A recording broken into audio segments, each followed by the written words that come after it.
I would never wait for something to let it go to waste, with everything at stake.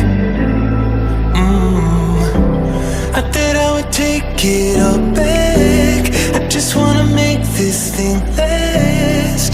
But we're running out of time. We were